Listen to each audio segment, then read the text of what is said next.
equity swaps. Here we have one party that pays a variable series that will be determined by a single stock, a basket of stocks, or an equity index. And the counterparty were either variable series determined by a different equity rate, or it would be a fixed series. And good thing is they are customizable. So I'm going to circle that as a kind of feature here, and they're usually collateralized. And the total return swap would include any dividends paid by the underlying stock. So you have to really be careful in the fact pattern to see if it is a total return swap and if dividends are included. That'd be a little more tricky. All right, we're going to look at an example here for you where we have an investor who holds a $100 million US stock indexed to the S&P 500, and he expects it to fall. So see here, we have our view, and then we have what exposure, all right? So we have an analyst view. It's going to fall. What's the exposure? Falling prices in the market. And then what am I going to do to hedge and reduce that exposure? Okay, so he wants to reduce his exposure by 30%. He enters into an equity swap. The notional principal is $30 million, paying a return on the index. So he's going to pay return, and he's going to receive 2%.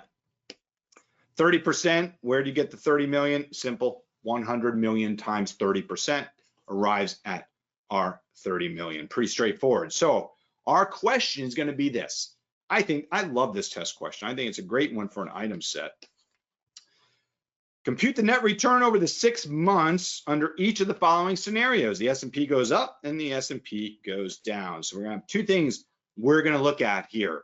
All right, so what is our solution? So our market increased by 5%.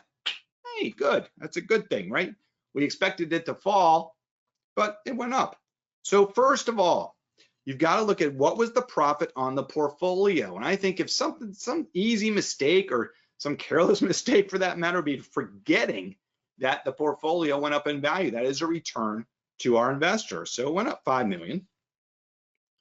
But then we had to pay for that swap, right? 5% of 30 million because we said we're going to pay the return. The return was 5%. So we're going to have to pay out 1.5 million. Then we're going to receive 2% on the 30 million. And there we go. Be really careful once again. It's semi-annual, 180 over 360. So we're going to bring in 0.3 million.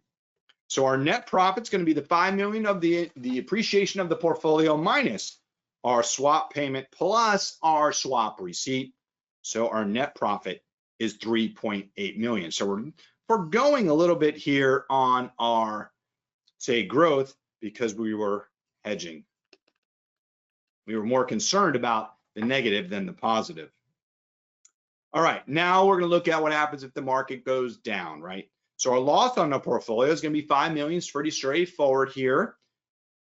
Swap payment, but here now it's a negative 5%, so it's actually a negative 1.5 million. That'd be a receipt.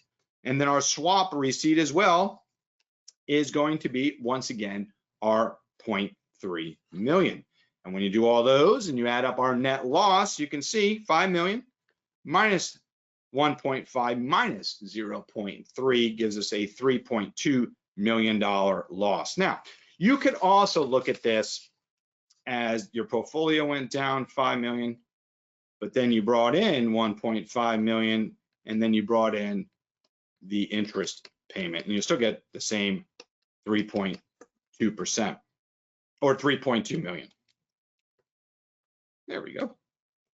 So it's the same returns on a $100 million portfolio invested 70% in the S&P and 30% in cash, earning 2%. Pretty neat stuff here when you look at it that way. So what we're doing is we're reducing exposure by using an equity swap. So I conceptually would want to know this for my test. Mathematically, it'd be fair. It's fair game. I would say probably one of the other scenarios here. You probably don't have the time to do both an increase and a decrease. So you might have just look at what would be the net profit or the net loss. Maybe it's one of those two. So once again, practice, practice, practice, practice, and more practice.